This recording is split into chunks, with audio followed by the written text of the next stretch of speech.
Yes, we are here with exclusive storm coverage. Right now the winds are at least 45 to 55 miles per hour in the middle of Hurricane Irene. The temperature out here is very, very insanity.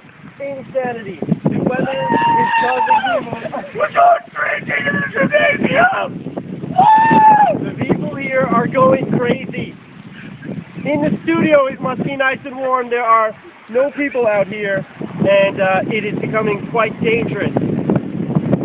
Most of the area behind us has evacuated. But I'm here. Back to you, Barbara Streisand.